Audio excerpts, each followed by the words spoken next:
Chapter 1, Reading of Feum. This is recorded on July 16th, 2018. Chapter 1, Origins. It all began one fateful morning, beginning as normal as any other day. Ring, ring, salam. Yami awoke. Shutting his alarm clock off, he cursed his lack of sleep once again. For him it was another restless night, full of mysticism and dreams and curiosity. Who were those people? What did they want? As he troubled to remember, he slowly rose from his bed and gazed out the window. It just finished raining. Therefore, the lawn was covered with a shiny dew. As he wondered about what today would hold, his brother Genso yelled from downstairs, "Rise and shine! Time to get up, pal." "Sure." Although school to him was rather bothersome, he knew the importance of it. He began getting ready. First was with the socks, then his simple uniform for Yashiharu School of Academics and Martial Arts. A school well-rounded for its competition, but also a bit prestigious for the academics.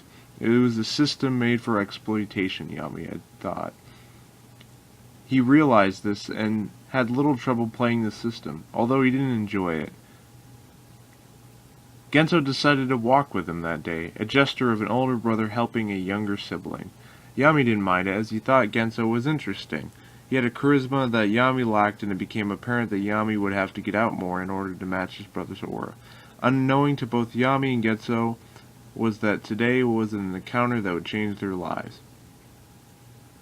A fateful encounter.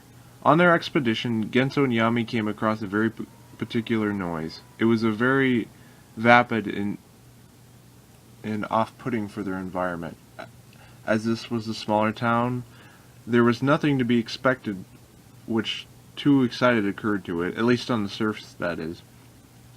They gazed upon a pond on the edge of the embankment and saw a shadow of a figure fishing very rapidly. Genso, observing this, finally spoke up, "Hey you! A bit wild, are we now?" The figure looked up and in a frenzy dashed over to the pair. "Dang it! I almost had it, I tell you!" Apollo retorted. Yami sighed. "Now who may you be?" "I'm Apollo, I tell you!" The notions that surrounded his speech showed that he was a rather strange person. A common idea presented through the duo's mind. What a strange person. Yami made a comment of Apollo's ears. "Oh, okay. Well, wait, how dare you, huh? Why are you such a boring person?" "Well, the ears for one thing." Apollo then went to rub his ears. "What is wrong with them? They look ridiculous." "Oh, yeah? What's that supposed to mean?" Dense as ever. "Is that an insult? Want to dance, friend?" Apollo took a stance. Yami reluctantly replies, "Well, I guess I dragged myself into this. Alright." Yami takes a stance. Apollo charges in with a full frontal assault. First a swoop kick. Yami somersaults back. Apollo launches multiple jabs. Yami's able to counterpunch with the straight. Apollo steps back. He moves quickly to Yami's side and hits him with a unexpected liver blow while Yami was blocking above. Ugh! Yami stumbles back. Yami taunts as Apollo jets in. Yami hits him in the face with his elbow and then a few straights to the chest, as both of them have been marked for a go and simultaneous blows, each taking hard punches to the face. As Yami launches forward, he says, "Hey, look over there." Apollo, being gullible as ever, responds, "Wait, where?" Yami goes in and uppercuts Apollo and sends Apollo to the ground. This win was for Yami. "Hey, that was a rather unfair move, don't you think?" "Them's the breaks," he shrugged. Yami then proceeded to help Apollo up from the fertile plain. Apollo reacts, "You know, buddy, you can fight pretty well. What's your name?" "Yami." "Not so bad yourself," he replied. Genso witnessed the boys fight it out. "Ah, this reminds me of an earlier time. But there's no time for reminiscing. The boys headed off to school. Coincidentally, Apollo was in Yami's class for the new year. Soon the brothers find out that their father had served in the war with Apollo's father, Helios, and coincidentally the Ada family had just moved back into town from an island that Helios was working at. Genso. Genso was a man of tall structure, standing at 185 centimeters tall. Genso bore a black and purple jacket along with a trilby that covered his medium-length black hair. When a group arrived at school, Genso breaks off from the other two members to attend his advanced studies. At this time he was planning on working in the field of research and development. The question had been bothersome of where he would get his breakout into the scientific industry. One day, as Genso was walking home with his girlfriend, her name was Suki, a quite charming woman with long black hair and a slim figure. She was genuine, but nonetheless very assertive in her ways. She had mentioned to Genso that a German lab was moving into the nearby city. It was called a hub for technology and other mysterious designs. The thought had piqued Genso's interest in the matter, but he was not hoping for any substantial development. As Genso was pondering the thought, he bumped into a childhood friend of his named Ice Hiroshi. She was a very solemn young lady. She wasn't too talkative, but had a certain likability that Genso couldn't put his finger on. Paper scattered everywhere, and she bent down to try to clean it up, and Genso offered to help her. "No, really, it's fine," as she blushed. Genso was a bit entranced by her cute nature she exhibited. Suki was not too fond of this, and whacked Genso hard on the back of the head. "Ow!" Genso yelped. "You deserved it," retorted Suki. Embarrassed, Ice asked, "So, how are you guys doing today?" "Well," said Genso. Suki interrupted him rudely. "We are talking about the future after we finish school." "Oh, yeah." "You're interested in science, right, Genso?" asked Ice. "Yes," replies Genso humbly. Suki then proceeded to say that they were talking about the new laboratory that was going to be installed in the city over. You know, the German Institute. "Oh, yeah? My uncle is friends with someone who's going to work there. Maybe I could arrange something," Ice stated. "Wow, that would be amazing. You're great, Ice." Suki then interrupted the sentimental moment, stating that it would be good if he got working soon, instead of always working on his gadgets and magic. Ice proceeded to make some phone calls. After it finished, Genso replies, "Well, shucks, why not?" Cut. In the morning. Genso wakes up in the morning, putting on what he considered an overdressing suit that Suki had pushed him to wear. He begins his walk to the institute. Genso was a bit nervous at the nature of the job as he was looking into his thoughts. He thought the atmosphere would be very tense and uncomfortable. He began by knocking on the door. "Who is it?" asked the security guard. Genso announced, "I am Genso Tenchi, and I'm here for an interview for a position." The guard acknowledged him and showed him in the way to the office of Dr. Koff Spaulding, a professor that was friends of Ice. Genso slowly entered the hall of the dimly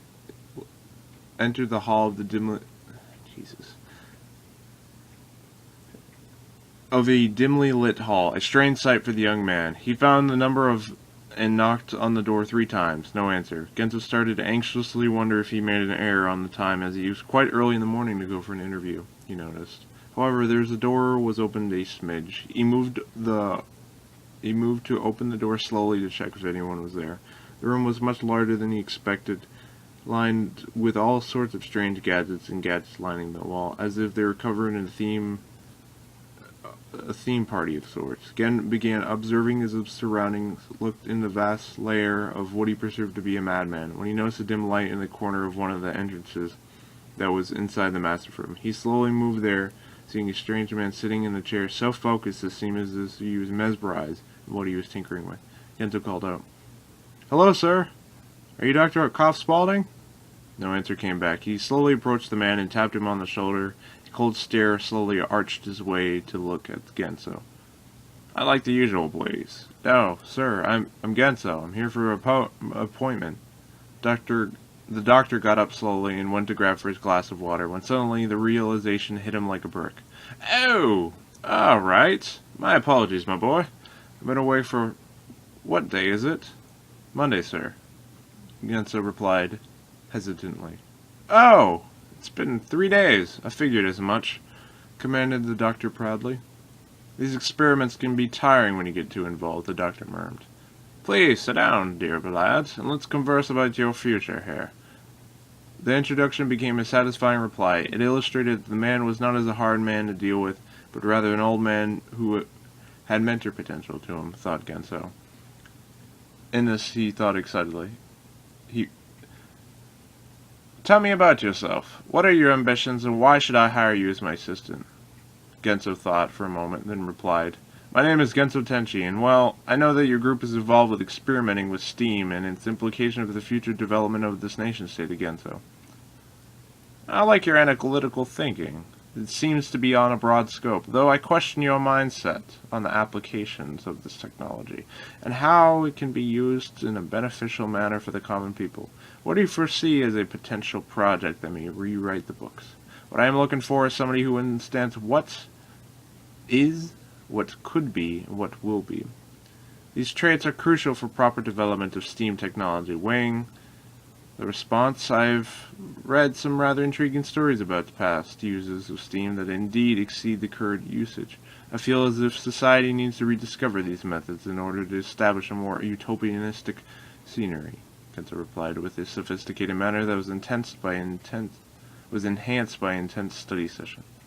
I like the idea, stated Koff Spaulding. However, in my presence you don't have to be so formal.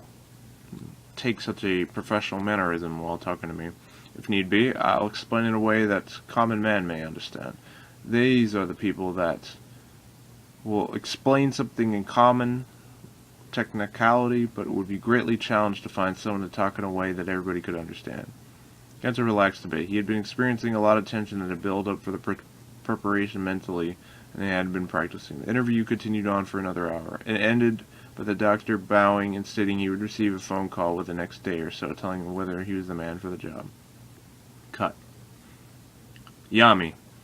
Jointly in a new sphere of mutual respect, Yami had a looming curiosity of the interest about the extent of Apollo's quirkiness, but also his fighting prowess. Would he be a formidable opponent that he could perhaps train his technique with? Or maybe Apollo's extent of fighting was rather limited to a select skill and nothing more. This mindset provided was a very characteristic trait of Yami, in which it was difficult to let go of a pressing question on his mind, a trait that he shared with his brother. However, he took this perspective in a more subjective rationale, and adapting as events came through a time in which he was exposed to. Beyond his cool demeanor, he had a sense of humbleness, in which, given the chance, he would prefer to be honest and condone integrity. Nonetheless, he understood the laws of reality. In order to sustain himself, he would need to use trickery to get his ideals sought through. Yami continued contemplating his normal ideas, and then took a quiet slumber in his bed. During the night, Yami began experiencing a strange sensation. He thought it must be a sudden rise in temperature on the outside that would go past in the passing of the night. However, it became more noticeable. It reminded him when he first was experimenting with the ideas of lucid dreaming. A way of having more interaction with one's dream was right down the alleyway of Yami's intentions in his mind. Still, this was different. He began seeing a misty curtain that had blinded his view, but then a small flash from the corner of his eye. What was that? Thought Yami. A very eerily sound comes from a far distance, at least from what he could tell. He felt himself starting to sweat on the outside. He began walking closer to the star-like light. Suddenly he was thrust into a different scenery. It seemed to be a room for a royal. There was clock and trinkets lining the walls and grasping the floors. What was this place? As it became clear this was no ordinary dream, a small boy came out of the corridor and told Yami to follow him, and then they were waiting. Who are they? Questioned Yami. The boy looked at him, and it responded in an uncanny manner for someone of his age. You will find out soon enough. Yami then proceeded to walk on the shallow tile. It feels as if he was walking on a thin layer of clay. When Yami entered the door, he saw a blinding light. Yami went to cover his eyes when, We've been waiting for you, Mr. Tenchi. Standing there were two young mistresses who were dressed in aristocratic dresses, holding a staff each respectively. Who are you two, and why am I here? Expressed Yami in distress. The manner in which you speak is rather unfitting for a gentleman. Please, now. I am Star, and this is my sister Shiloh. We are the guardians of the realm. Our duty is to maintain a certain balance within these realms, and now we've summoned you because we find you to be particularly interesting in your situation. Yami finished collecting himself and thought, I thought these are my dreams. Why am I here instead of dreaming what would be considered normal? The duel continued. As guardians of the realm, we have certain abilities to interact with beings such as yourself. Now the reason why you're here is you may hold the key to a puzzle we've long sought to discover. Wait a minute. This must be a plot to a movie or something. There's no way that this will be a legitimate reason for me to stand out. Shallow interrupted, speaking for the first time. You have the potential that is rather rare these days, a sort of ability to use energy around you. You may have not realized it yet, but you're indeed a valuable person. You should chin up because with your help, we can find the long-lost piece to the puzzle we've been searching for. A very long time. What are you looking for? Asked Yami. There is a chest on one of the islands of the shores of Japan. It contains a very inquisitive material that cannot be fabricated or replaced by just anyone. Legend says that if you can access it, then you can get a special ability that allows for even manipulating of reality. And you are going to assist us with your potential. And if not, you will become our enemy. Yami stood there thinking, shocked about what he was hearing. Listen, I don't care who you are. I don't like your attitude, and you're not getting my help with anything, said Yami. Very well stated, Shadow. The dream ends. Time passes.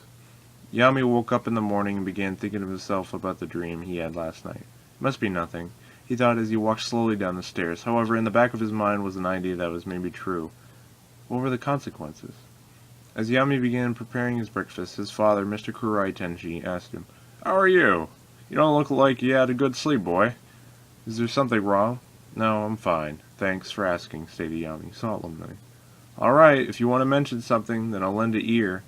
Oh yeah, I'm going to have to reacquaint with an old war buddy of mine. He just moved into the area. Is he a former pilot such as yourself? Asked Yami.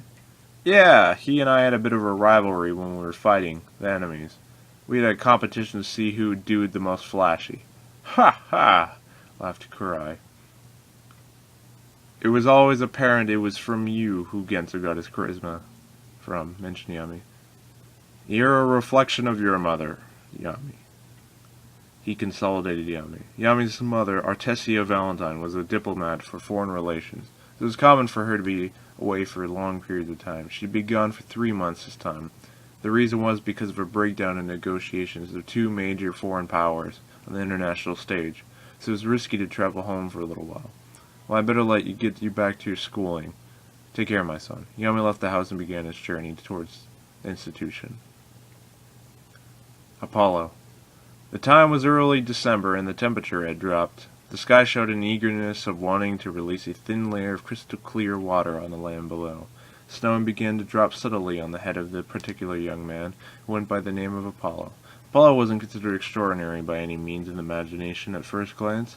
Sure, he had a rather prominent name, one named after the protector of good against evil, the maintainer of the chariots of the gods. However, Apollo was someone who possessed a nature of mindlessness. He would forget the simplest of items if you set on a particular task, even one of importance. Yet this focus of his would provide him motivation to pursue tasks evidently and sophisticatedly, where his colleagues possessed a thin layer of knowledge of a good amount of subjects and showed mediocrity. He'd mastered techniques that would become the envy of his competition. Apollo wasn't a physical phenomenon. He was of average height, 175 centimeters, a slim build with some modest muscle, blue eyes, blonde hair that would ravage wildly as his teacher would attempt to denounce his actions. One aspect he did have nonetheless was that he had a special trait. His ears were able to fold back and locked as if they were ears of a cat when listening attentively for sounds he did not recognize. This ability allowed Apollo to develop a sharp attention of what was going on during his daily basis. Thus, Apollo began attending Yashiharu on the grounds of his family. More specifically, his father wanted to search for a comrade in the war. Not only that, but his father Helios had a particular feeling about the ways in which the country were going. So they settled on moving in the year 87 FE. The town of Yashiharu was a land section that contained mainly farms and military installations that had been developed in steam-based technology. Most people saw this as a mundane effort, yet only those who had seen the steam power technology knew the potential of this energy being developed. Overseeing the complex and essential functions of the city was an organization called the Council. The Council, as its name for practicality, was a very mysterious organization that in all reality spoke very little to the townspeople, giving the group a dangerous aura and a sense for the townspeople to keep to themselves. Apollo heard some stories of the war from his father, and Helios, and even the elusiveness of the council. However, Apollo was not the type to sit back and take orders from a group of shady people, so he did his own investigation when his tasks were done for the day. Hikari, Apollo's brother, would assist Apollo on his quests and would make fun when they were fruitless. It wasn't that Hikari liked making fun of Apollo, it was more that Hikari wanted to challenge Apollo to step his game up and move away from mediocrity. Apollo was a young man with some interesting traits such as Apollo maintained a goofy personality while around others. However, when intrigued, he got quite serious about specific task advantages. An advantage he felt was a good trade-off, a trait that would be shared with Ankoku, and he would lead to a solid foundation of their friendship. Hikari. Hikari Ada was born in 70 FE in a town called Odatsukatsu was a central mining complex in the southern part of the continental lands. It was important during the Great War was immeasurable, and thus the local people of the area maintained a strong pride based off their fruits of their labor. Hikari had worked in these mines in order to scrape by some extra income, as well as maintain a physical appearance that bolstered his high sense of duty and esteem. The work, although, was rather routine. However, it gave him time in which he could contemplate for hours on end about his next piece of fiction that he wanted to develop. His main interests were the time of great darkness. A hero would arise to fight and conquer this evil, along with the scheme that he had a fondness for loud music performed on guitar. It reminded him of his youth, that he particularly idolized. Apollo had moved to Yashihara when he was 17 and just about finished his studies. He developed a hybrid fighting style that he learned in the mines, based around heavy hits and fast movements of peeking in and out, comparable to modern boxing. Jokingly, he named his style Steel Fu, and ran with the name as it seemed to stick. Hikari's father, Helios, had a similar sense of humor, so he called Kurai on the phone and after some formalities arranged a bet that his son was far more suitable to fighting than Genso. Kurai and Helios had a friendly rivalry, so the two agreed to arrange a meeting, and coincidentally Genso and Hikari met. At first they seemed rather complacent on how to interact. After all, it seemed like a pain in the ass that their father was collaborating about nonsense.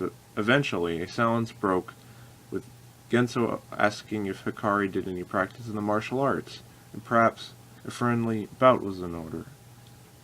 Standing at 185 centimeters tall, Genso had a slight edge in height over Hikari. Nonetheless, they were evenly matched and finished fighting when Genso had repeatedly moved slightly faster in their first bout and knocked Hikari down. They began again. This time, Genso was knocked down by a sleeping sweep from Hikari. When round 3 was about to start, Genso noticed this time. He started, nice fighting you, pal, but I got a jam. I got places to see. Till next time, Hikari replied. Neither were happy with this tie, and the rivalry began that ironically had been pushed by their fathers. Hikari returned later that evening and began thinking about what it meant to have met your match. After all, Hikari was not somebody who lost much, so he began devising ways to trick Genso into submission. After a while long thought, Hikari decided to hit the cot in order to get some much-needed rest. Tomorrow, he whispered as he drifted off to sleep. The following morning, Hikari woke up with a sharp headache that contrasted with the calm background of his room. Maybe I got hit a little too hard last round, chuckled Hikari. Hikari went to his casual route to the institution. The place was rather boring, Hikari thought. The guy yesterday sure was something. I'm going to pay him back next time. As Hikari was walking down the narrow path with blossoms spread in abundance, he overheard talking about a mysterious boat traveling through the sea last night. Maybe there were more, but eyewitnesses were not able to see clearly the strange vessels. Strange as the town of Odikariatsu didn't really set well with Hikari, but he decided to ignore the idea to focus on his daily routine. On the other end of the pond, Genso had just picked up his first hat, and his choice was a trilby. He liked to show class in his dress, so he thought the black hat would go well with his purple and black outfit. Perhaps he could charm a local woman, since he hadn't been out and about as of lately, and since he had been running experiments and trying new tricks with his cards. His main goal was to make it into a lab and do something great, as he would say. Not sure what that was exactly to him, but it was a boyhood dream that kept up into the present, and he was invested in it.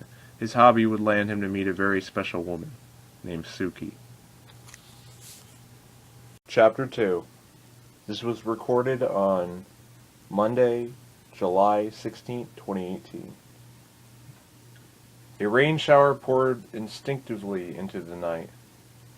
Under this sound of rain, there was a silence of which there was a lamppost where a young lady named Suki was standing. Suki was an individual from a small town in the middle of what the locals jokingly refer to as nowhere. Because of this humble upbringing, she had comfort when it came to mellow and low-key situations and people and things. She moved to the city of Yashiharu when she was 13 years old.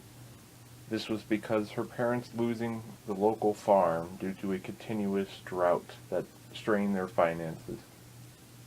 During her travel to this new area, she came across a young man by the name of Genso.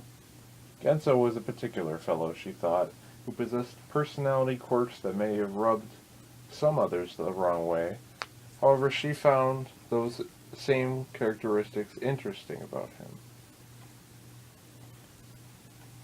Genso had a fondness towards the magic arts, in which he practiced daily, and even to the dismay of his father, who wished for him to work in sciences. This eventually he conceded to, since he had a rather strong interest in the field to begin with. Suki, on the other hand, had affinity towards animals, specifically the crow.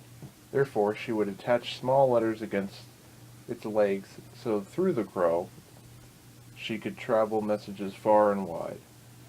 Genso found letters from his friends on occasion, and he would send her ideas and thoughts that they had, and eventually this led to them becoming good friends.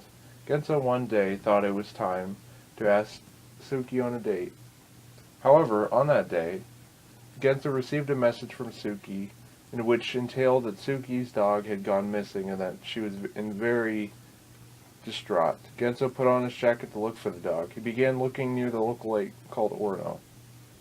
Fortunately, Genso had lived close by and was able to search clearly and quickly, and he found a dog fighting to catch its breath in the tidal waves that surpassed the lake. Genso decided to jump in after it. He followed through the currents and rescued the dog. The heroic deed of her saved dog caused Suki to have a lot of gratitude, and thus Genso was very pleased.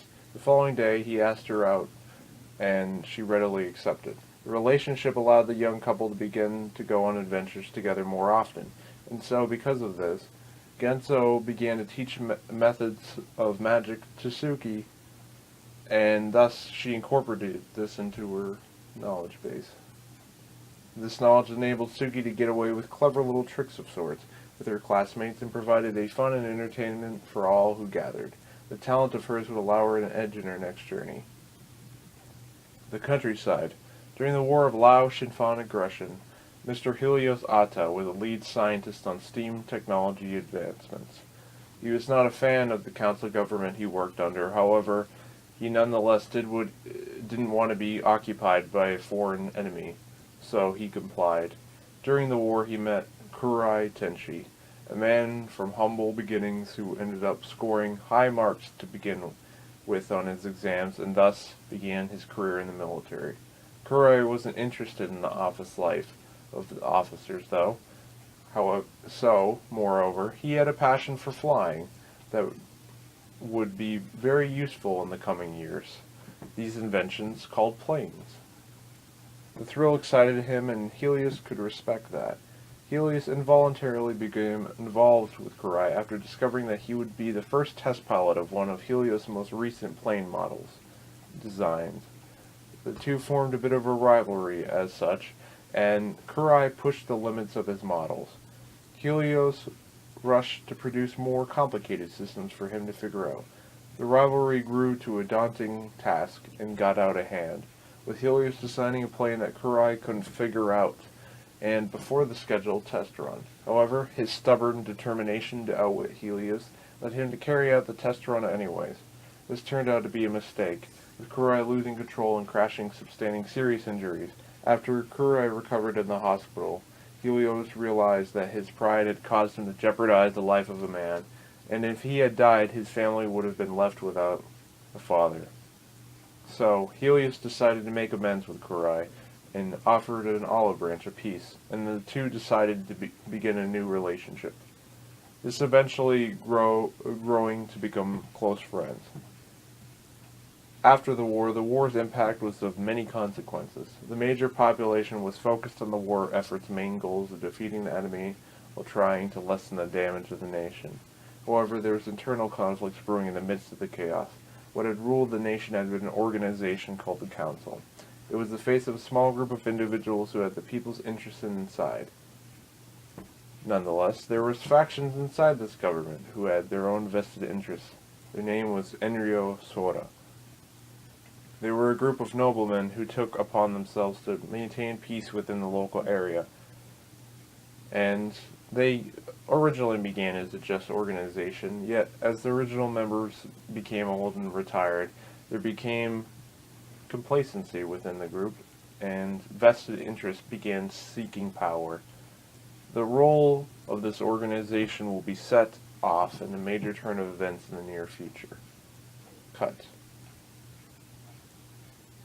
Yami proceeded to hit his alarm clock. Damn, another night thinking about that awfully realistic dream. Judging by their appearance, Star and Shallow were clearly old-fashioned. Wait, was that really their names? There wasn't any reason for them to lie to him, yet a sense of curiosity surrounded what he had said.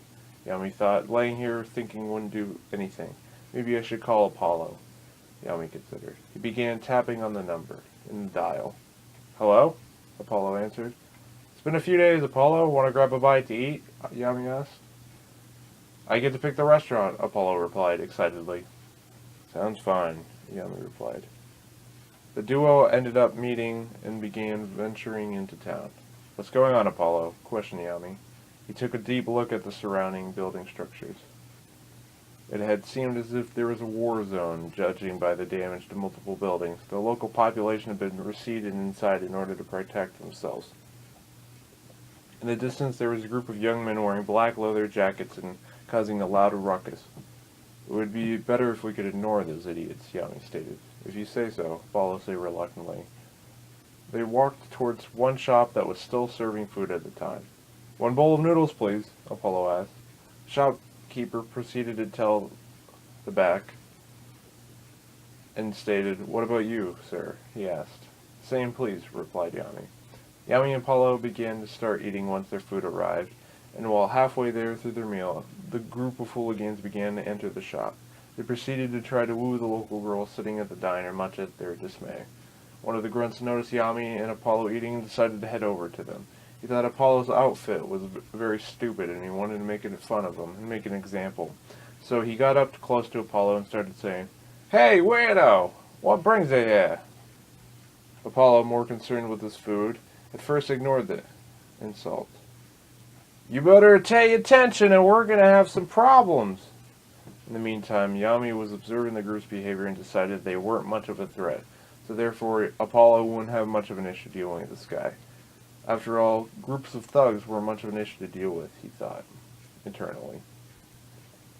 Are you going to keep ignoring me? If so, we can throw down, bud, said the grunt.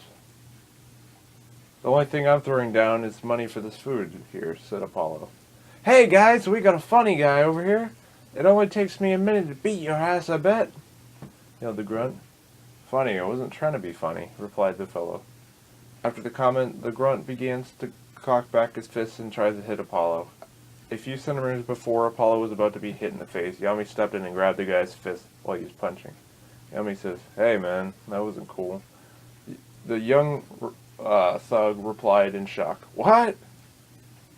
Yami countered him and remarked, We're just here to enjoy some food. If you can't accept that, then you be ready to solve this with our fists, Yami announced sternly. The grunt announced, You heard this, man. Let's throw down. Apollo stood there in shock. He never took Yami as someone to instigate a fight, yet he did seem like the spirit that emanated from his aura.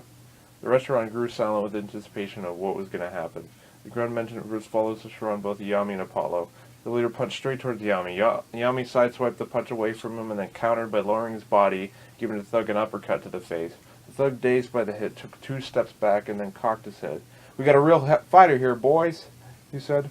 Meanwhile, Apollo was standing there watching the fight, when the thug's followers ganged up on him, and while he wasn't looking, hit him in the stomach. Because of this, Apollo got angry and yelled, "You bastards!" and proceeded to hit him back by running up to one of the thugs and kicked them in the face using his much-trained flexibility. As his advantage stunned one of them, he swiftly moved into the second thug and hit him in the liver. And while this man was stunned, he jumped up in the air and kicked the thug in the side of the head, knocking him to the ground. After this show of martial arts prowess, it seemed as if an endless horde of thugs came rushing into the restaurant. The leader had managed to grab Yami and throw him into the table. He then reached back towards his pocket and pulled out a knife. Yami thought to himself, "Oh shit, this is getting serious." His thought process began to go into overdrive. He slowly stood up and reacted and ran towards the leader. The leader lunged with the knife towards Yami's chest. However, Yami moved by his outer arm and placed his leg between the thug. He used his arm to wrap around the guy's neck and move his body weight to throw the man at the ground, and all in a brief moment. The thug was still carrying his knife, so Yami knocked it out of his hand. This not being enough for Yami, he stood up the leader from the ground, grabbed him by the collar, ran with the guy held in his fist towards the nearby wall, slamming his head as hard as he could. The result from this vicious assault knocked the leader out unconscious. While these events were taking place, Apollo was having a bit of a challenge dealing with 5 thugs on the other side of the room. Yami noticed that he was doing the best he could for the amount of people he's fighting, but he wasn't getting dominance in them. Yami thought, "It seems as if we all have more training to do." Yami ran over to Apollo and swept the 2 thugs, knocking them off their feet. Apollo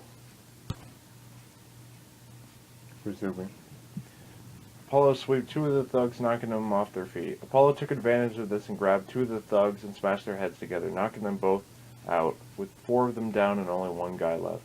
The thugs stood there in disbelief, looking around. Apollo replied, "Your boss is knocked out. You guys should probably retreat." The thug angrily motioned at the defeat. "Screw you guys. We'll be back." He then helped up his fellow thugs, and they carried their boss out the door with their hands in defeat. As the commotion was ending, the shopkeeper out of the back, from the back, and to look at what was left of his place. Apollo moved towards him and said, "What a bunch of troublemakers. I'm glad we could help." Owner gasped. "Help? Who's going to clean up this place?" In a sarcastic tone of voice. Yami went up to Apollo stating, "If you had trained more, this place wouldn't be in such a mess considering those guys were chumps and all," in an antagonizing manner. Apollo replied, Yeah. The shopkeeper butted in and stated, "Listen, boys, will you help me clean up this place? If you do, the food's on the house." Yami looked guilty because the conscience was getting to him. "Oh, alright. I guess having some extra good karma would be useful." The duo began cleaning up the restaurant for the next couple hours. Scene. The following day, Yami woke up, got dressed, and after a short break for breakfast, he headed out to Yashihara. The route to Yashihara School of Academics and Martial Arts consisted of 6 kilometers, which there were many acres of farmland and small villages, homes along the way. As Yami was walking towards the school, he thought, maybe I should go talk with Apollo. Therefore, he headed to Apollo's house. Once he got there, he knocked on the door in which Hikaru answered the door. "Who is it?" Apollo replied. "Yami," he responded. "Oh, okay, sure, wait here." Apollo was heading down. Yami could see Apollo heading downstairs when Hikaru hit him on the back and told him, "Get a move on, slowpoke. Don't be wasting time." Grudgingly, Apollo adhered to his brother's shenanigans. Yami and Apollo then left the house and continued towards the school. As they hit the midway point, Apollo asked, "Do you have a bicycle?" "I do, but it's coming apart. I don't mind it too much since walking the scenery allows me to observe a lot," answered Yami. "The reason I ask is, because I recently got this fast bicycle and it's boring to compete against my brother. That's what happens mostly. So, my brother knows this mechanic not too far from here who would let a good one go for a good price if you'd like to check it out after this afternoon." Yami thought for a moment. "Okay, alright, I'll check it out later." They continued walking and made towards the school door. A teacher met them there. "Hurry up! You're going to be late!" he shouted. Duo went to the first class. In the afternoon, it was time for the martial arts training. Today was the first day, what was to be known as Rank Week. It began with a day in which each student competed to get ranks in the school. The higher the rank, the better it is. Last year, Yami made it to higher ranks for scholarly skills and above average on technique and physical ability. His brother had made it the top 5 for both major categories. Yami was indifferent about his position for the most part, except for maybe when somebody he felt was arrogant strided around, thinking he ruled the rock. When these people failed at achieving what they said they would, his dark humor was tickled in response. Lately, the recent addition to the hierarchy had delightfully surprised him. Mayano Noriyori topped the rankings with his athletic abilities at the recent young adults athletic competition. He wasn't the brightest, yet he wasn't stupid. Yami liked his quick wit when it came to dodging the higher-ups, so they couldn't convince each other to take down his shenanigans. There's also Suda Ryoza, who had recently published a novel about economic analysis of STEAM projects in the country, and a related article of how to save companies money from maintenance costs, among other variables. This work had gotten much praise from the community and a great notice from top education institutions. Yami thought, I wonder why he puts up with writing about what they want instead of what he wants to write. He paused. He thought about the silliness of validating paper as some sort of major utility. It seems because of unreliable production that it would be a major problem in the future, but he also considered the gullibility of the average person is. He definitely could see the appeal to the common man. Yami then turned his attention towards a crowd of students entering the building after this deep thought. Among the regulars included a few fresh faces. He noticed a rather tall person who looked about his age. He had long blonde hair and features that all the local girls gossiped about. Overhearing his conversation, he was from overseas and he was an amateur in boxing. He had an attitude of superiority when he spoke of his exploits. This had piqued his interest, as Yami wanted to test the big guy out to see if he would put up or shut up when it came down to the competition matches. Apollo then proceeded to tap him on the shoulder as he was watching the scene. At first he had spooked him slightly because he was thinking about many things at once and he was in his mental zone, a place in which very few things could break his intense concentration. What do you think about the foreigner, Yami? Whispered Apollo. He doesn't look like a pushover, but we'll see. Yami and Apollo went to take their seats in the arena and listened to the commencement. The principal introduced himself and stated, Welcome to the 50th Annual Rank Week. Over the course of this week, your mind and your power will be put to the test to see who will make glory and those who will be left in the dust. The crowd roared and cheered in response. The school was known for its hardship placed on the higher achievers, so when it came down to competition, the free expression of talent and knowledge became a surprisingly well-received duty that they could relieve the stress of the daily grind. The principal resumed in the speech after the applause. Today I'd like to introduce a few new students that will be studying here. Please introduce first Jack Gensu. Yami began to think, so, there's Mr. Pretty Boy, huh? Well, let's see if he lives up to his name. The principal went on. Next we have another student from the Northern Seas. Give a hand to Hifcrash. Hifcrash took to the podium. He was slightly taller than average, but had a disposition that gave an aura of someone who was very good at hiding secrets. It could and probably would do anything to protect those interests. Hifcrash began walking off the stage. He thought, what a pain in the ass. I'm only doing this for headquarters' sake. I'll get them back somehow. Next comes Tominaga Iho. A short girl emerged from the back area. She had dark red hair with golden eyes, but with a tint of green in them to showcase emeralds, Yami thought.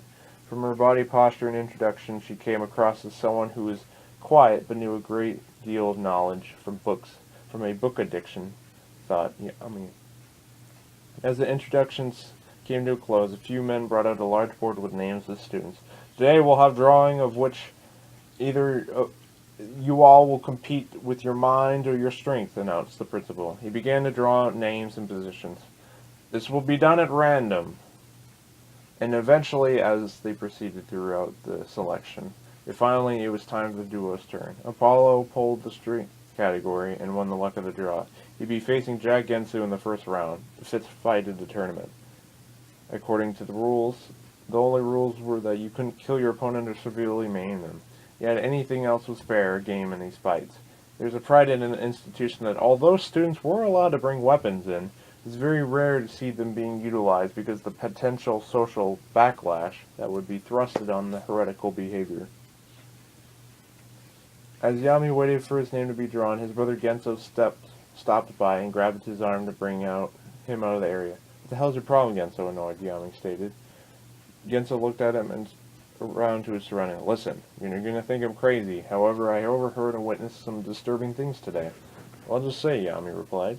I overheard some of the officials speaking about a massive policy change in the council coming soon, and this may well very affect you and I, among others. The council, Yami. Aren't those some old-up guys who have to be doing business dealing in Yashiharu and maybe at best a good lobby mechanism? Yami replied, I didn't see them as much as significance, but there's been foreign shipments to the dock lately with their names plastered all over it. Not only with that, there's a rising tensions around the area around new laws and fundamental changes to people's lives. This would be a good opportunity for a rogue organization to make it grasp for more power. I guess. Nonetheless, these thoughts of yours, Genso, make me look like the logical one. And considering my recent dreams, that's saying a lot, Yami stated. You're probably right, but I did want to bring the issue to your attention, Yami. After all, you have a good mind, whether you like to admit it or not, declared Genso. Yeah, Genso replied. Genso and Yami both returned to the arena. Apollo walked up to both of them. Hello, Genso. What's up? Same old, replied Genso. Same old? Aren't you working for some big shot in the laboratory? Questioned Apollo. Dr. Koff Spaulding is a wise man for his age. Couldn't ask for a better mentor, I must say. Y'all, Genso said half seriously and half jokingly. Yami, your pull is for strength first, and you'll be fighting Suda Ryozo. Good luck, disclosed Apollo. That guy's a writer, and I'm not too worried, spoke Yami arrogantly. The first few matches went on by with relatively little excitement to speak of. The matches were mid-tier, and although somewhat fast, Yami was looking forward to see Apollo fight Jack. Say what you got in you, Apollo, stated Yami. The announcer entered the room. Now we'll begin this fifth fight. Jack Gensu versus Apollo Atta. On your mark, begin. Jack emerged from his corner and took up a Detroit boxing style, swinging his arms in anticipation for a pummel. He took the first move and slammed Apollo in the face with a left jab, and then he went to step in when he slammed Apollo in the cheek twice with a right straight. Apollo stepped back in pain. Jack rushed him and grabbed his arm and flipped Apollo over his shoulders. He landed on his face. Yami could tell that Apollo was getting angry, with a stern look in response on his face. Jack went for a left jab towards Apollo's chest. However, Apollo grabbed his hand and then jumped up using his arm as leverage, and then while still near, grabbed him by the neck, well behind him, and used his body weight to slam Jack on the ground. He then grabbed Jack's leg, and showing off some jiu-jitsu methodology, twisted his body into a lock. This led to a stalemate that lasted for 30 seconds until Jack elbowed Apollo and broke free. He ran up to Apollo and grabbed the back of his head, slammed it on his knee, staggering Apollo. Then Jack went for a liver blow and got a few clean shots on him. Apollo at this point was clearly exhausted. Despite this, Apollo had a fighting spirit in his eyes. He decided to change up his tactics. He would go toe-to-toe with the big guy. Apollo squared up into standard position. However, as he aimed his punches, he had a remarkably swift step and shot his left square into Jack's face. He began routing him for the time being and swept him off his feet, jumped on him for 10 seconds, getting some hits. Jack kicked him off and then changed his style to a more compact form and then hit Apollo in the face with very rapid punches, and that was it. Apollo was unconscious. A decisive blow was made, and in response the crowd began cheering for Jack. Yet there was some congratulating Apollo for his courage. Genso thought, that fight was sure something. Crash looked in the arena with increasing interest. How promising. End. Chapter 3, Feum. Apollo was taken to the infirmary on a stretcher. Shortly after the sixth round began, Genso began speaking to Yami. Apollo will be all right. I'll go check on him in a little bit. When are you fighting Ryozo? He asked. It looked like I will fight him in the 10th round. It will give me more time to prepare for some strategy, stated Yami. By his style, what do you think the other future opponents of Jack? Asked Genso. This guy has strength and some technique when it comes to fighting, from what I've observed. However, I think he's lacking when it comes to strategy. Strength is a component of battle, but it isn't the end to all, answered Yami. That's a respectable analysis, yet you must prove yourself to be a superior fighter in the arena to back up your claims, of course, stated Genso. I'll give him a run for his money. Hopefully the fight will be in the second round, but the process is randomized, however. As the rounds thin out, it will be almost a guaranteed fight, statistically. Genzo looked at him amazed at his brother's foresight. Yes, unfortunately for me, I pulled the other category, so it'll be a game for wits for me. It is as they say, patience is a virtue for the wise. The rounds continued as the time continued on. The new students were chatting among themselves as Hifcrash excused himself out of the social clique. Hello, he answered the fall. A strange man answered on the other end of the line. See anything worthwhile? Hifcrash replied, There are some candidates who may be worthy of taking under, although there are a few of them have not gone up, who may be very interesting, and will make a worthwhile candidate in all aspects. Good, we are expecting results, agent. I understand, sir, stated Hifcrash. He began walking back towards the arena. While he was speaking, there was a figure hiding in the shadows, eavesdropping on the conversation. A smug face appeared outwards.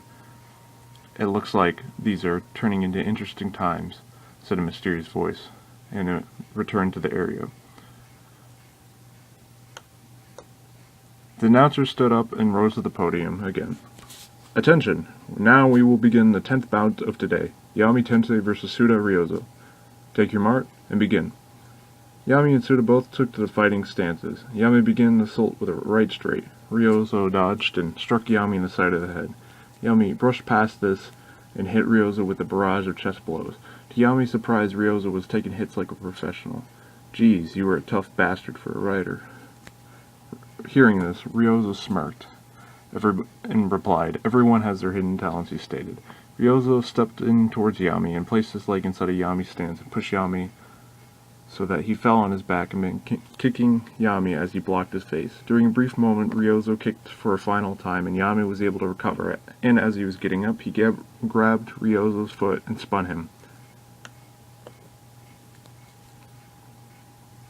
As he was falling, Yami gave him a hook and put his weight behind the wallop.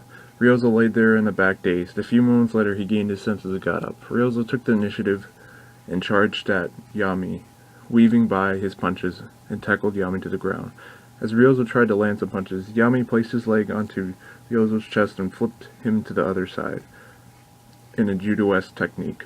Yami suddenly grabbed Ryozo's leg and began locking it. Ryozo tried his best he could, but in the end, the lock was too powerful to break free, and thus he conceded defeat. The judge ran over to the contestants and declared Yami the winner. After the celebration, Yami stepped down from the stage and headed back to the group. Genzo was waiting to congratulate him on his performance. I think he did fine. I appreciate it, replied Yami, brushing off his shoulder. Well, I'm going to talk with Apollo. Want to come with me? Asked Genzo. I'm going to go to Tofu's shop to look at a bicycle, Yami replied. That's fine. See you later, he stated. Yami began his walk towards the shop. On the way, he noticed someone walking. At first, he began to squint his eyes to see more clearly. To his surprise, he saw Ice Hiroshi. I don't know her that well, but my brother had talked about her before. Maybe I should go say hello. Yami began jogging over to the trail and got closer to her. She began to act startled. I don't know what you want, but I don't have it, Ice said in a scared tone. It's all right. I'm a friend, Yami replied. I'm Genso's younger brother, Yami. I'm not surprised that you don't recognize me, considering we never talked, really, he said in a joking tone.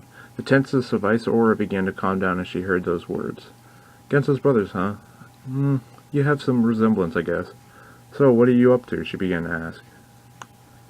Well, my friend Apollo mentioned a cheap bicycle shop at this guy shop, so we were heading there. I need a replacement for my old one that's out of function, and I am doing decent at the trials, so I thought I'd reward my efforts. Not a bad idea. I tried to go bicycling with Genso a few times, but his girlfriend Suki is a bit jealous, so she kept getting away, I said sadly. I think she means well, she's just overcautious. She probably had some family issues or something, so she doesn't want to lose something stable in her life, she said. Or Yami said. You're probably right. Yami noticed Ice grabbed her arm. By the way she had been acting so far, he could tell that she had some sort of affection toward this brother. Because of that, he felt at ease when talking to her. Want to come to the bicycle shop with me? That is, if you don't have much else to do, stated Yami. I do have some things to do, but they aren't that important. A good time is better than errands anyways. I smiled. Yami began getting slightly red in the face. Yeah, sure, that'd be cool, Yami said. The duo began walking once again. Scene passes the tofu shop. Yami and Ice approached a tofu shop. In the window you could see a man of medium build with an average height standing next to the window. He was using a telephone to call someone. Yami began knocking on the door. Yes, come in, announced Tofu. Ice and Yami entered the shop through the staircase. Now, who may you be? Asked Tofu while stretching out his hand. My name's Yami and this is Ice. Hello, Ice said in a shy manner. Oh, Yami, your friend Apollo told me some basic information about you and how you're looking for a bicycle. We have a wide selection of bikes including Fujis, Kawaharas, and Miatas. And if you have a good extra money, we also include some foreign bikes like Schwinn's, stated Tofu. I'm looking for a simple dirt bike that is fast and can withstand sleek movements, Yami said proudly. In that case, you probably want a Fuji. It's doing well in the races recently, stated Tofu. Following the statement, be careful about being too daring. It might cause some unintentional injuries, Tofu said in a serious tone. He began to roll up his sleeves, show a long scar that traveled across his forearm. Ice and Yami both looked slightly off-put by it, but Yami quickly replied, Well, if I mess up, it's on me. I'm not scared of the world and what it has to offer. Tofu, hearing this, began to loosen up his attitude. Not bad, you got guts. I like it. Oh yeah, that reminds me. I asked Apollo to go run some errands for me. I promised I'd buy him some dinner soon if he did well. And he likes to eat a lot, so he was more than happy to oblige. That sounds about right, Yami laughed. Tofu began looking out the window and Yami began to notice suddenly something was on Tofu's mind. He had only just met him, but his sense was giving him this impression. Later, Yami would find out how right he was. Yami had picked out a Fuji bicycle. Tofu had picked out a Fuji bicycle for Yami to try out. Yami thought the handling was good and the bike had good bones to it. I'll take it, with the condition that I can pay some of the payments right now and some later, Yami stated. Well, I usually don't let people do that, stated Tofu. However, I have a personal reason for letting you slide on this. The money has been good lately, so it won't be a big deal to be paid in increments, but I hope you don't betray my trust, he stated. I certainly won't. I try to be a man of my word, Yami stated. During the time, I was in the background looking at different items in the shop. He had all sorts of different and exotic gadget gear. Who is this Tofu guy really, she began to think. After the conversation ended with Yami, Tofu called to Ice. Hi there, I won't bite. I promise, spoke Tofu. Ice began to look embarrassed. I'm not shy, really. It's just I was looking around at your wares, and I thought they were interesting, so I got distracted, I guess, stated Ice. I'm just playing around. Tofu began to laugh, and he looked over. Ice thought, that's a bit creepy. Tofu put his hand on Yami's shoulder. Well, that's quite a girlfriend you got there, you sly dog. Hey, we're just casual friends. We just began talking not that long ago, Yami said, shocked. No need to deny it. You can call it whatever you want, he said, smirkingly. Yami began ignoring him. Alright, I guess we should head out, stated Yami. Polo should be stopping by soon. Why not ride it on the bicycle, stated Tofu. I'll let your friend borrow one of my bikes so we can ride it around to waste some time. Ice approached closer. Really? That's really kind. It sounds great, stated Ice. No problem. It's what friends are for. Yami and Ice both took the bicycle outside and began running around as time passed. See. The car stopped in front of a large building. It was surrounded by many structures. However, the main building was clearly the highest in the sky in the local area. A voice from the car began. These council people sure know how to present an image of grandeur, don't they? In response, a voice from the front seat emerged. Come on, we don't have enough time to be wasting here, stated the man. A group of men emerged from the car and headed to the building. A secretary was working at the front desk on paperwork. Excuse me, are you Ashcroft? Questioned the secretary. Yes, I'm here for the meeting with certain council members, stated Ashcroft. Certainly, right this way. The woman led Ashcroft, followed by 2 members of the organization, to the meeting team.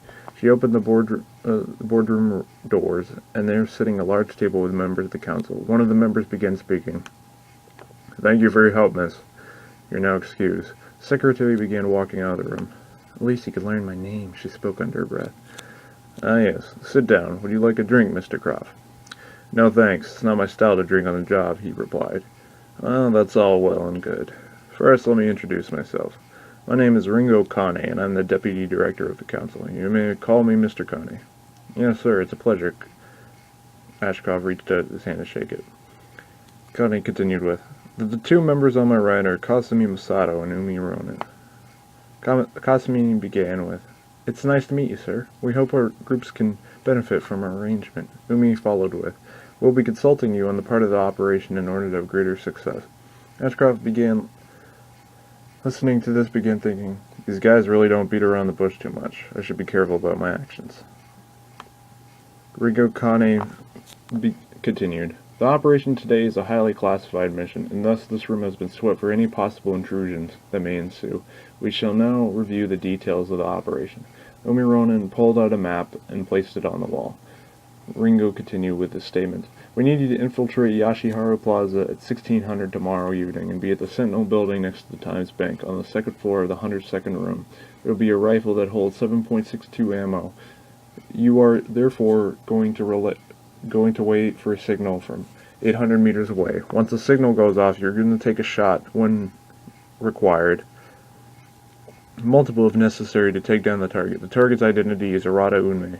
He's the mayor of this municipality, and if we can eliminate him, the council can grasp control of the area, and thus continue with our operations to gain control of the entirety of these lands. Part of my skepticism, but how am I supposed to escape without getting caught, and what kind of compensation are we talking about for such a daring act? Ashcroft raised. Ringo Kane looked annoyed by the question, but answered, You and your organization will receive a lump sum for this action and future contracts for military operations once we seize control of more territory. That is, assuming your side holds up the deal. You put me in a bit of a bind here. If I choose to decline your offer for this job, then I will not make it through the night. Though, if I am caught assassinating this man, I will be hung in the streets in short order. In all likelihood, I will have a 30% chance of success if I thought this through, stated Ashcroft. Ringo Kane began looking at his colleagues and began laughing. My, you seem to possess a healthy sense of cynicism. I can appreciate that. However, this is a gambit that the Council feels necessary to take due to the circumstances which will not be discussed here. Think about it this way. Sometimes you have to go all in to win the grand prize. I hope you understand, stated Ringo. I understand plenty, stated Ashcroft. He then left the boardroom with a heavy burden on his shoulders. The next day, at Apollo's house. Hey, Hikari, it's time to get up. Apollo shouted to Hikari when he was sleeping in the bed. Hikari woke suddenly. Huh? What's up? We need to go grocery shopping in town today, remember, said Apollo. Yes, you're right. Let me get dressed and then we'll head out, said Hikari. Hikari began getting ready for his errands. Soon he put on his shoes and headed out the door with Apollo. Apollo and Hikari began their journey to town. It was a few kilometer walk. Along the way, the two brothers talked about various topics until they reached the point of splitting off. I'm going to head to the market, stated Hikari. I'll head to the junkyard to look for parts for tofu. Maybe I'll find something good to sell him, stated Apollo. All right, see you soon, stated Hikari. Yes, sure thing, replied Apollo. Simultaneously, Ashcroft was walking in parallel street to his marked position. He looked at his watch. The time was 1400 hours. He began speaking quietly to himself. I showed up early. I'm going to enjoy this smoke once I get there, and it may be the last one I have. Forever. Once he got to the building, he pulled out his cigarette and began enjoying some nicotine. He began pondering the past. Maybe I'll get in contact again. She was a pain in the ass sometimes, but she was nice and easy on the eyes. If this works out, maybe I'll convince her to get a place somewhere where it's hot and sunny, thought Ashcroft. While Ashcroft was making preparations, Hikari was searching for different material for Dr. Koff Spaulding's lab, since the eccentric professor had given him an extensive list. As if he had looked for different items, he scratched his head because the majority of objects were some that he had never seen before, and much less had bought before. Hikari looked towards the vendor stalls and saw a poster for the community gathering for the mayor, Arata Unme, regarding future funding discussions. I could check this out since I'm in town. There may be important information regarding the steam technology sector. My father would please to hear about it, Hikari thought. Hikari proceeded to collect more items on the list over the course of an hour and a half. Finally, when he had finished, well, it's time for the town meeting, I guess, he thought. Hikari went to Yashiharu Plaza, just adjacent to the time banks, and took his seat in one of the chairs set up for the speech. During the intermedium, Arata Unmei was conversing with his fellow colleagues about topics which they seemed to craft vicariously, as if not to reveal personal details yet, to be satisfactory to the politician, as to gain his favor. Arata Unmei shortly took the stage and began his fateful speech. Welcome, ladies and gentlemen. Today I shall discuss proposals of which the aspect of the economy will be the focus of our near-term funding and direction for the next following years. He cleared his throat and then continued. Over the last 25 years, our nation has been slowly rebuilding from the Great War, a war in which conflicting egos took precedence over the people's reality, and thus many were lost in that eerie conflict. Yet our building process, with the help of steam technology, has allowed us to rise from the depths of Maelstrom and bear fruit to a new age, an age in which technology has made each and every one of our lives more pleasurable. Due to this, I propose that additional spending be allocated towards research and development of this vital technology.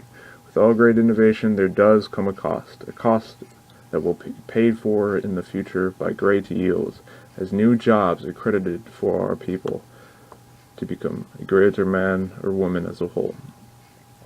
Hearing this, the crowd began applauding as they were.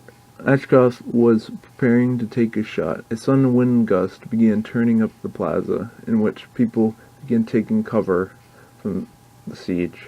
Arata Unmei began sheltering his face from the wind and began discussing with his contemporaries whether or not to stop the speech. In the end, he decided to continue. Ashcroft decided to continue with his target in sight. With the winds brewing, it seemed like there may take a few shots to kill the man, but Ashcroft thought the job was important enough to make adjustment. He hadn't seen the signal yet, so he decided to change plans. First, he jotted down each successive stairs in order to get closer to the stage. He managed his way through the crowd with his firearm ready for action and made it to the backstage. Unmei had just finished his speech and the crew was packing up their equipment. With a lack of personnel next to the politician, Ashcroft got directly behind him with the curtain preceding the podium. He pulled out his pistol and shot at Unmei. Unmei began coughing up blood from his gunshot wounds to the back. He was hit 3 times, and he slowly collapsed into the stage and slowly began crawling towards the curtains. The wounds did not hit any vital spots directly, yet the loss of blood was nearing Arata Unmei closer to his death. As the commotion was transpiring due to the recent events, Hikari ran to the stage looking for the injured man. He moved to the curtains and saw a masked Ashcroft moving quickly from the area. Hikari began chasing him. The pursuit lasted for a few kilometers. As Hikari gained ground in the chase, he leaned inwards and tackled Ashcroft from behind. When Ashcroft hit the ground, he quickly rolled to his left and stood up. He looked at Hikari and began with, "This is very unfortunate. I planned on only taking out one person today. However, you clearly decided to get involved. Sorry about this, but I'm going to have to show no mercy." Ashcroft took a fighting stance and charged at Hikari with both hands. He feinted a high blow and instantly went low and gave Hikari a powerful right straight in the stomach. Hikari grasped for air slightly. In response, he lowered his head and Ashcroft gave him a sharp uppercut to the jaw. Hikari fell back but withstood the damage. Seeing Ashcroft, he taunted, "You're able to take a couple blows, not bad at all." Hikari, in response, replied, Let's keep going." This time, Hikari approached and stepped in with some steep jabs. Hikari blocked these hits and tried to counter, whereas Hikari weaved around his fists, moving to a good tempo. He tried to land shots when suddenly Ashcroft threw a long left straight when Hikari was out to slide in about his inner long, throwing a clothesline blow, knocking Ashcroft on his back. Ashcroft put up his arms to defend against Hikari, who was now on top of him, punching him. Ashcroft spoke under his breath, "This bastard's tough." And he lifted his leg and kicked Hikari off with his boot. Hikari stumbled forward in pain. In response, he clenched his teeth and endured the feeling. Ashcroft stood up and brushed his knees. In his boot was the knife sticking out at the bottom. "This is a game of life or death for me. I can't fight completely fair, unfortunately," he stated. Ashcroft pulled out a combat knife from his waist, and he pointed it towards Hikari. "Listen, I will let you leave, but this is your only opportunity. Even if I let you live, no one will take you seriously without solid evidence. You've got a long life, kid. Don't forsake yourself." Hikari took a moment to think about what he had said, but decided, most people would let this event go, but I wouldn't feel good about it. Then the slide. I take my own life as responsibility, so if I die fighting, then that's what it is, Hikari stated determinedly. In a cold voice, Ashcroft replied, so be it. Ashcroft took a stance with his knife in his dominant hand. In accordance, Hikari began spacing himself and looked for any possible weapons he could use. He began thinking, how can I win when this man wields a weapon? Stay calm. This is your only chance. Along this path, there was a wooden fence lining the acres, the local farm's land.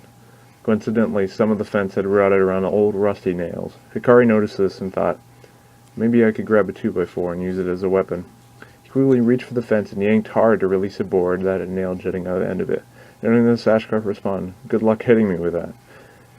He approached and charged forward, trying to slash Hikari. In response, Hikari dodged the swipes, and in response, he swung his lumber at Ashcroft. They both missed. This time, Hikari approached Ashcroft with a side swing. Ashcroft dodged. In response, Hikari kneeled him to the head. Ashcroft stumbled backward, obviously hurt. Then Hikari took the lumber and slammed it down viciously into Ashcroft's back, piercing his flesh with the nail. Ashcroft, now on the ground, pretended as if he was knocked out. In accordance, Hikari leans over to try to subdue him when Ashcroft jolts up and stabs Hikari in the quadricep. As he jets up forward, in excruciating agony, Hikari kneels over in pain. Ashcroft, now standing there in authority, began stating, too bad, you let your guard down and this was the result. More importantly, you now have to worry about them. Hikari, not understanding his statement, glanced up in the distance. He could now hear the sirens in the distance coming towards them. Ashcroft proceeded to run towards the nearby brush in order to find a way to escape the evacuation point. Once there, Ashcroft began assessing his wound in his back. It feels painful, but as long as I get help soon, I'll be fine. He pulled out his communication device and called the number given by Unme Ronan. This job's done. I've held up the end of my deal. I need help for my injury. A voice that Ashcroft hadn't heard before responded. I have heard on the radio of your success. We'll be there in 5 minutes. Meanwhile, Hikari lay there trying to cover up his wound. I'll be damned if I die here, he thought. Shortly, the police came and began investigating the scene. Hikari could hear an officer overhead. We found him, sir. Time to take him in. They approached him slowly. Take me in? What do you mean? You mean to the hospital, right? Asked Hikari to the officer in response. Yes, medical professionals will tend to you, but afterwards you will face justice for what you've done, said the officer solemnly. What have I done? Asked Hikari. Hikari didn't receive any response from the officer. Hikari was lifted on the stretcher into the police vehicle. On the way, he overheard a broadcast of news that stated a suspect had been apprehended by Yashiharu police. I'm glad they got him. Who knows what he'd done next, thinking Hikari. Shortly, he was transferred to Yashiharu Medical Center in order to receive medical care for his wounds. As he was recovering, men in black suits approached his bedside. We at the Justice Department of Yashiharu are here to read the accused charges against you and the defendant for the murder of Arata Unme, stated one of the men. Murder? I'm innocent. Where's the real culprit? He should be in your custody, stated Hikari. Unfortunately, you were seen at the crime scene approaching Arata Unme on the stage in Yashiharu Plaza. In accordance, you were the prime suspect for his murder. So I guess you didn't survive after all. I guess that is to be expected given his injuries, Hikari thought. Your trial will begin once your injuries recover. In the name of justice, you will be giving a fair and expedient trial to determine whether you are guilty or not, stated the officer. After his statement, the men left the room and allowed the doctor to continue working on Hikari. I'll face my trial with dignity to prove that I'm innocent, thought Hikari, as he began to drift to much-needed sleep. Chapter 4, Recording. Early in the morning, Apollo woke up. He hid his alarm clock and headed towards the radio, and he turned the dial to channel 6, and he began hearing the morning broadcast. Simultaneously, he was getting ready for the day when he heard, "We begin our broadcast today with a breaking story. With regards to the recent attack in Yashiharu Plaza of our faithful mayor, Arata Unme, we regret to inform the viewer that he has succumbed to his injuries, which were caused by multiple gunshot wounds. Unme recently celebrated his 50th birthday, and has had a long-lasting legacy on our area's development and its path towards industrialization. In response to this tragedy, investigators have begun searching the crime scene for evidence that shall be used in the court of law to bring justice for our city. Additionally, there is a suspect in custody which investigators have been able to trace near the crime scene. Due to the developing nature of the investigation, the authorities have stayed silent about the identity of the individual and his current location. As we gather more information, we will keep the viewer posted. This is Jay Okubo, reporting from Yashiharu Radio, signing out. After hearing... Apollo turned off the radio. After hearing the broadcast, Apollo scratched his head and began wondering, where did my brother go? I didn't see him return last night. I should go check with Dad to see what's going on. Apollo began descending the stairs when he noticed his father Helios standing near the door, speaking with men he hadn't seen that often. He thought, are those police officers? Why are they here?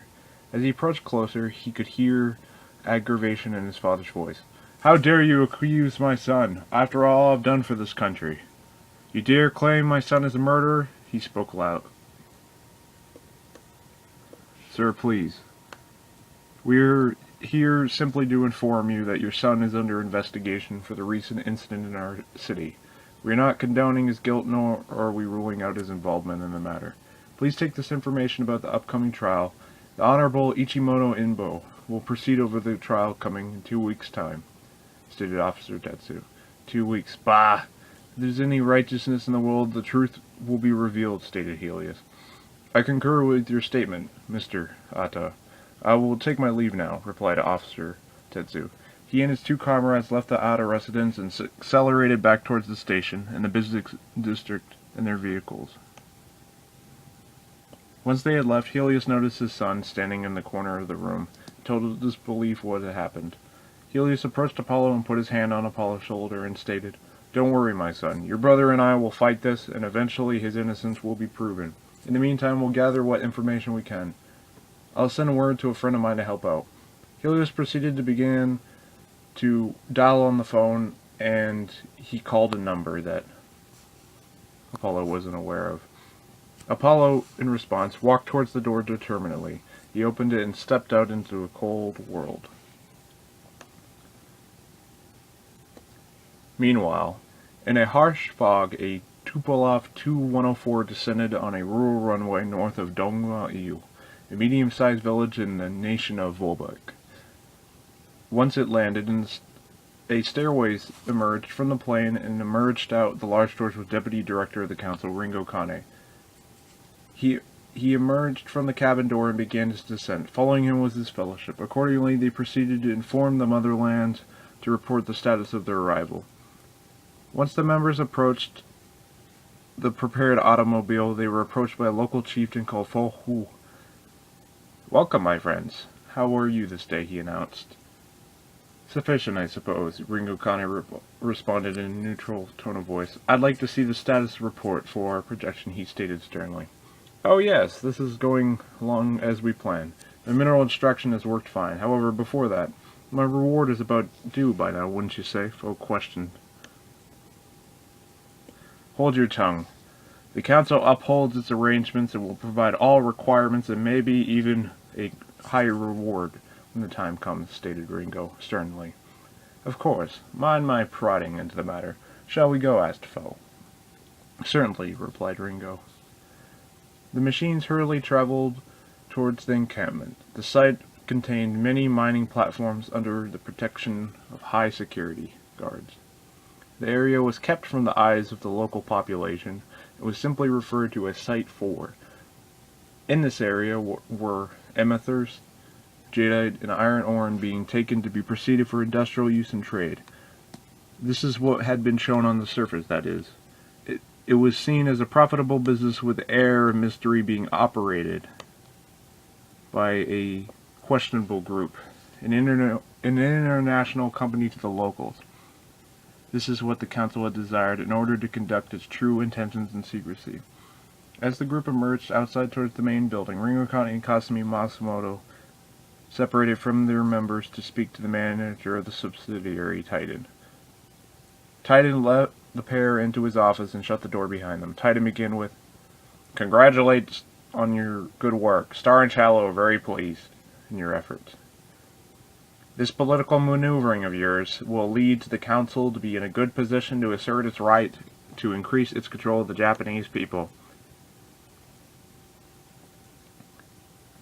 These people who foolishly clamor to security while pushing unintentionally to give up their essential liberties in order to feel safe, he said. Rada Unmei was simply a pawn in our chessboard, stated Titan. Now onto the subject at hand. In our operations, we haven't been able to locate any more of Penkane's clues towards the chest. His descendants have been extensively interrogated and proceeded to be tortured to lead us to Dongma-U, so the Sisters of the Realm have determined another plan of action in response of our lack of progress. Now, what could that be? Questioned Ringo Kane. That young man who came in contact with our agent during the recent assassination plot. We think he may be useful for our cause, mentioned Titan. In what way exactly? Ringo hesitantly asked. From the report it mentioned that Ashcroft had been followed by this young man. As you're well aware, he is on trial for the mayor's assassination. Therefore, he will want to find justice in response and track down the real killer. Along these lines, Shiloh has predicted that he will be able to escape our holding and make a grand escape. Once he does this, a manhunt will be unable to find him intentionally. His friends will eventually go try to track him down as a normal response. And what is interesting about this is that his brother is friends with Yami Tenchi, the son of Kurai Tenchi, stated Titan. Kurai Tenchi, that ace of Yashiharu? What's so significant about that? Ringo questioned, bewildered. Kurai's wife, Artesia Valentine, was a close friend of Penkane. She possesses quite significant neural enlightenment from the reports stated in our files. Her son Yami has made contact with Star and Shallow already, and they have determined a great potential from him, maybe even a potential that if brought out would lead us to what we want, exclaimed Titan. Of course, I'm very skeptical about this proposition. However, the idea is absurd enough that it could make sense if given the right conditions, stated Ringo Kane in response. Cosme stood up and began with, How exactly are we going to push Yami into his potential? My plan will require some sacrifice now, yet it will pay off. Please proceed, the duo stated. In Yashiharu. The pre-trial for Hikari Ata began. Hikari enters the meeting room and meets his attorney for the first time. Please have a seat, mentioned his attorney. My name is Nick Hiroshi, and I will be representing you in the upcoming defense. Yes, thank you. Hikari takes a bow and sits down at the table. Nick continues, Let us begin with the first piece of evidence the prosecution will put forward. It seems to be that there were witnesses that claimed you approached Arata Unmei's platform within the time span of 5 to 10 seconds after the gunshot sounded off. The witnesses claim you're carrying multiple items with you. Yes, I was collecting supplies for Dr. Koff Spaulding because he had asked me to last time I visited. He visited our home to speak with my father. I was unintentionally volunteered by my father to help. Hikari looked away slightly cold. We will be able to prove this by collecting testimony from the local shopkeepers, so that piece of evidence will be of little use to the prosecution. Next up is the matter of the murder weapon. Here's where I think we'll have the first of the difficulties to prove your innocence. There is a firearm found to be at the scene of the crime, and it had fingerprints on it, stated Nick Hiroshi. Fingerprints? Those could be anybody's prints. How is it going to be used? Questioned Hikari. For one thing, I don't trust the prosecution to be perfectly honest with their findings. The prosecution is headed by Kasumi Masato, who is a representative from the council. They are suspicious that she has ties to Enryo Sora, an insider group that would hypothetically benefit from an untimely demise of Arata Unmei, stated Nick. That assertion sounds very out there to the normal people, but yet, because of my circumstances, I think anything is possible in our world of ours, told Hikari. Nick continued, She may well try to convince the jury that your fingerprints are on the gun, and those fingerprints match up using manipulation techniques, a pseudoscience. Nick suspected. It's a dubious idea, but if there are any underlying intentions here, then that angle may be used to try to get me to take the blame for the incident, Hikari declared. In order to counter this, we need to begin a search of our own and find another weapon at the scene of the crime. If we can prove a solid counterexample, then that example would be cancelled out in the decision-making. This would eliminate two initial threats to your freedom, Nick exhibited. What do you propose for the initial action to be taken? Asked Hikari. Fortunately for you, your father has a friend that will be a tremendous help for our case. His name is Tofu. Tofu the mechanic? What can he do to help us in this matter? Questioned Hikari. I've been told Tofu doesn't simply run a bicycle shop. He's also a master repairman. He does normal maintenance for business owners in Yashihara Plaza for a good price. Therefore, his clients leave him with spare keys to many doors and passages into the buildings, and this would be of great interest. It is extraordinary, really, that one man has such a wide array of access to so many areas, exclaimed Nick Hiroshi. Where should we start this search, though? I didn't notice anybody particular suspicious as I was approaching the speech beyond the killer, mentioned Hikari. When I learned of my representing of this case, I asked around the plaza and discovered that someone had noticed a strange man carrying a long case with him while walking on Ubininoro Road. I think the search group should check the building nearby. It would be reasonable to exclude the time banks from the search, since the security would be strong there. Therefore, the only building that stands out as a potential site would be the Sentinel building in the cathedral. Because of this, your father has organized some people to begin searching the area with Tofu for evidence that will help us with our defense case. In the meantime, stay strong, my friend. Nick approached Hikari and patted his shoulder. I will return tomorrow to consult you with the results of our search. Nick told and left the room. Afterwards, the guards came and collected Hikari to drag him back to the Dungeon of Despair. At the midway point, Hikari looked down and thought aloud. Must think this through. Gotta have faith in everybody. At Yashihara Plaza. In Yashihara Plaza, there was a cold disposition in its dwellers. The weather had been raining for almost 3 hours. Heliosata and his group had just arrived and went from each structure asking about the fateful day where tragedy had struck. Excuse me, have you seen any strange packages around here? Asked Apollo. Can't say I have, lad, stated the Ubidonoro merchant. Apollo maneuvered to each dweller and asked the preceding question and received a disappointing answer each time. After some time, Apollo approached Yami and asked him, "Have any luck on our search?" "I have not yet. We haven't made our thorough search in the places Nick Hiroshi told us about yet. We will stake our main search there," stated Yami. Apollo then proceeded to call the group to go check out Ubidonoro Main Street. "First, I'll check out the cathedral," stated Apollo. He and the group split off. Apollo arrived at the cathedral front door. As he approached the cathedral, he noticed that it was a large structure with a towering door that exhibited a vast amount of different colors. Its history stood from the 19th century persecutions to last as a beacon of hope for the local Western population, for peace and harmony in this world. Apollo proceeded to knock on the door. "Yes? Who is there?" asked the monk.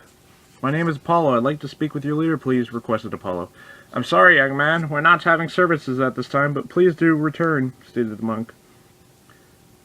As the monk was about to leave, "Wait! This is about the recent upheaval. My friend is in trouble if we can't help him." There's a momentary pause on the other side of the cathedral door. "Hold on for a time, please," asked the monk. A few minutes later, the monk opened the door slowly to let Apollo in. "Yes, come this way towards our bishop's office." As the pair was walking, Apollo began thinking, "The inside of this place is very strange. I can't say I've seen anything like it before. All these markers of a foreign religion." As they arrived at the bishop's office, from his door he announced that Apollo should come in. The monk let him in and closed the door behind Apollo. "You look tense. Please sit down," stated the bishop. "Ah, yes." Apollo started nervously and sat down from the chair in front of him. "My name is Klaus von Reinhardt. What can I do to help you with, my son?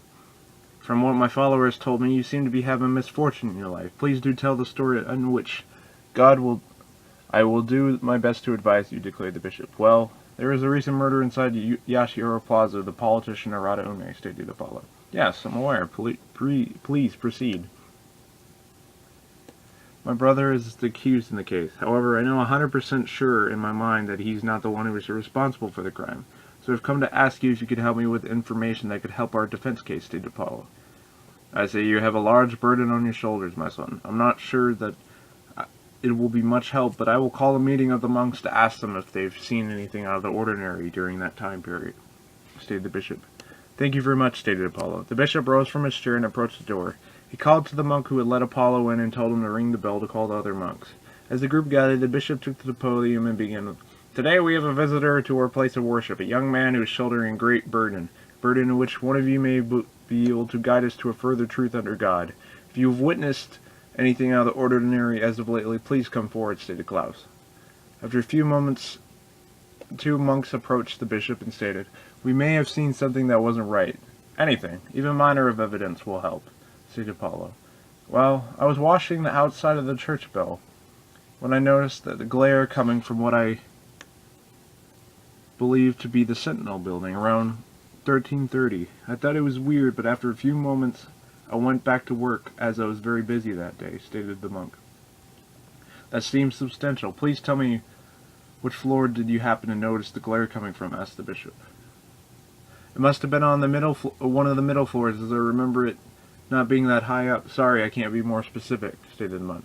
No, this is a good lead to check out for our friend here, stated the bishop. Tell me, what have you seen, Jonathan, speaking to the second younger monk?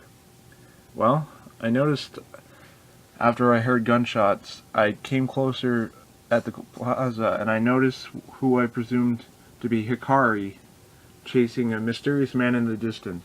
I didn't get a clear look at the man, but he appeared to be a foreigner and was on the taller side, he stated Jonathan. I see. The evidence is proving to be pointing to a plot in which your brother got in the middle of, Apollo, poor lad. Anyways, in the meantime, are there others who are helping you in the search, asked Bishop Klaus. Yes, my father and his friend Tofu are leading a search party in Yashihara for any leads. Do you have a phone that I may use, he asked politely. Of course. Do call them, stated Klaus. The 2 monks led Apollo to the telephone, and he relayed what he had found out about the day from his new contacts. And Tofu relayed the message to the group. Yami approached the counter. Excuse me, is there any way my group and I can conduct a search here? It is in regard to Ron Unmei's recent death. The counterman replied, Sorry, I can't allow just anybody to conduct a search here. Leave it to the police, he stated. Hulies overheard the conversation and approached the counter. Listen here, bud. I will take this up the chain of command if you don't let us through, Helios declared in a demanding tone. I'm getting paid regardless. Here's my boss's number so you can bring the issue up with him. He passed Apollo the note. While this disagreement was occurring, Tofu and Yami stealthily creeped up the staircase. Let's check the second floor first, stated Tofu. Sounds good, stated Yami. 2 approached each room carefully. How are we going to go through these rooms, questioned Yami. In a proud tone, Tofu replied, Watch this old man pull out a trick out of my hat. He proceeded to pull out a lock-picking set he had fabricated with some pins and a screwdriver. He began operating the lock, and after some time, click. It opened the lock with ease. This process was repeated many times as they arrived at the 102nd room. To their surprise, this room was much different from the rest of the preceding rooms. It had been used very recently, and there were clothes and cigarette butts laying around. Most of the furniture was evidently moved, and there were strange marks next to the window. Tofu approached the window and took a look at the black powder residue that was left near the half-open window. This looks to be some sort of gunpowder. I think we may have found some evidence here, mentioned Tofu to Yami. Yes, if this is here, then whoever the true killer must have not had enough time to clean up his tracks. Let's keep searching, stated Yami. They kept looking for the weapons inside the room, but were unable to find anything close to a firearm. Damn, we gotta find something. At this point, Yami was beginning to lose his cool demeanor. Use your head, Yami, he thought. If I were the killer, what would I do with a weapon that I might not be able to escape with?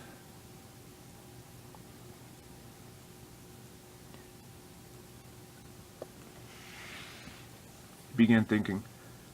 In response, he told Tofu, I would take it apart and hide it in a hard-to-get spot, he stated, simply. Then an idea flashed in his mind. We haven't taken a look at the ceiling or walls, thought Yami. Listen, Tofu, I think our missing weapon is in the walls or ceiling. If it is in here, then it will be in either of those places, Apollo announced happily at his conclusion. Sounds good. Grab a chair and start, told Tofu. First, Tofu and Yami looked for the furniture and stood on it as they decided to move a chair next the middle of the ceiling, and Yami stepped on to take a view of the area. What do you see? Asked Tofu. No luck here. The only other place must be the wall, stated Yami. Yami stepped down from the chair and began checking the walls. Start feeling for hollow points, stated Tofu. On the left side they investigated. On the right side they investigated. Nothing.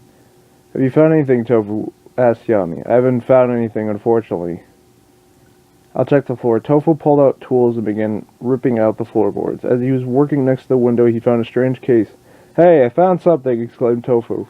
Yami ran over to the site, and as Yami was about to open it, Tofu stopped him. Wait, let's put on some gloves on. There may be some fingerprints on this. Tofu pulled out some gloves and handed them to Yami. They both put them on and opened the container. Inside, the components for a rifle that had been taken apart recently was in the case, and it also included 7.62 ammunition, which with some notes written in a different language. This is a jackpot. Now let's leave, mentioned Tofu. So they looked around for an escape and found a fire escape on the side of the building. One at a time, they both stepped out into the rain and proceeded to climb down the ladder to the ground level. Go grab Apollo. I'll let his father know that we have found what we needed, stated Tofu. So they split off, and Yami headed towards the Citadel. A black vehicle pulled up in front of him, and the man opened the backseat door, and a figure inside told him, "Get in now!"